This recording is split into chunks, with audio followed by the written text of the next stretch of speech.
Hey guys, how's it going? It's William here. I just want to record a quick video before I go to work.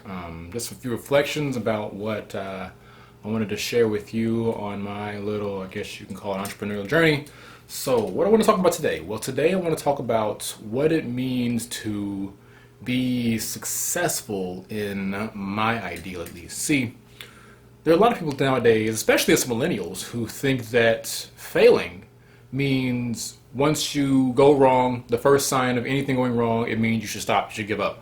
Well, the thing is, when you go into, I guess, entrepreneurship or even anything, have it be job hunting or trying to make sales on eBay, Amazon, your e-commerce store, and as an affiliate marketer or anything, you need to understand that when you fail, that doesn't mean give up. What it means is you have learned something new and you should try again if it's truly something you want to receive results from. If it's something that's truly a passion of yours, you should keep pursuing it. Because here's the thing about failure or just something going wrong in the present. Because here's the thing, we all hear, oh yeah, when you fail, don't give up. Keep on going. Work harder, work harder, work harder, work smarter. Be better. Keep on going forward.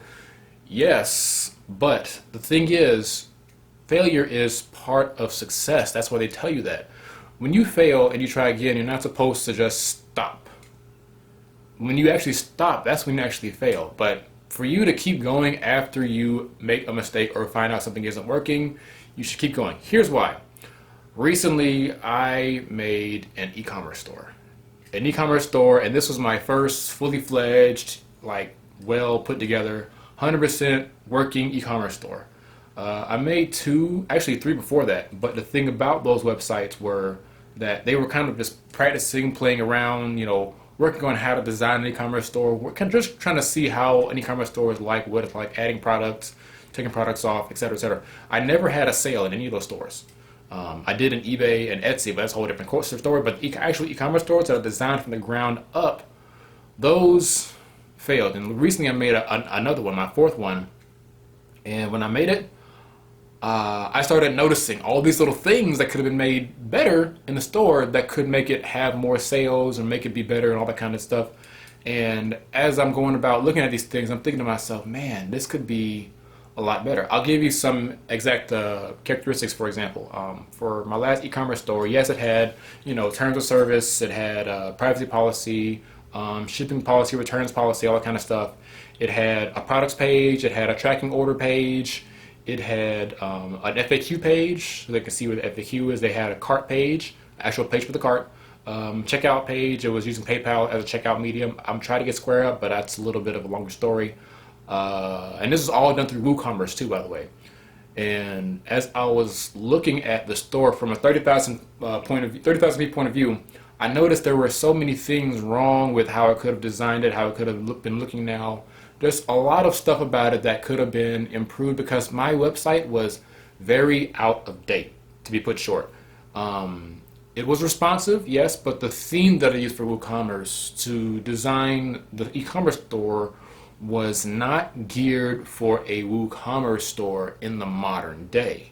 It was geared for WooCommerce back in 2010, 2011, which was, okay, but it wasn't, up to par today with the responsiveness, the mobile users we have nowadays, so people can have a better user experience. So, what does that mean? That means I have to now, what I've learned, I learned three things from it. I learned that I needed to design the store so that it can be modern and people will be able to use it easier today. I had to use a theme of WooCommerce that could support a blog and also support a modern e-commerce store design. I had to design so that the checkout process or the user experience when checking out will be better so that the person can easily check out more easily and just have a better, I guess, intuition to check out so they'll know how to check out when they're using, put in your shipping address, billing address, card information here. And also too, there were a few other things about the store that just made it not well, and now that I know how to make it be, I guess, up to date and better, designing the whole store should be completely different. The design should be up to date. It should be easy to check out, easy to look at, easy to use, so the user experience is well based on what people are using today in 2019, not 2012, which is the theme that I was using the year is based on. So if this was 2012, my e-commerce store would be doing wonderfully. But yeah, it's not up to date with what the designs are nowadays, so it kind of didn't do so well. But there is also a fourth thing too that needed to be done, and that is branding of the e-commerce store. You see, the brand of the e-commerce store that I have is very unknown. There are a lot of other brands that compete with it that are much, much higher, and people are willing to go, use that company or that e-commerce store because they have better trust, better user experiences, better presence, better consistency, better customer satisfaction. All that kind of stuff is known for people. So if I were to have a good, successful e-commerce store, I need to build a successful brand around the whole e-commerce store experience. So once I have all that stuff in place, then I can make a successful e-commerce store. And this is from designing more than one e-commerce store, 4 exactly. So after I designed this e-commerce store, started making more e-commerce stores, I started learning more and more about what makes a successful e-commerce store, because all the little features, everything that does well and everything that does bad is all my fault. So that's why some dropshippers you hear about, they talk about the store they designed is like their 10th store. Well, there's a reason. Now I'm about to design my 5th store, and I'm not even sure if it's going to do well. So I have, my new thoughts, my new philosophies, and everything about how to make a successful store. So I'm going to try to implement that and see how it does. Okay, I hope this helps somebody out there. Like this video if you like it. Dislike it if you don't. And yeah, see you next video. This is Will. Peace.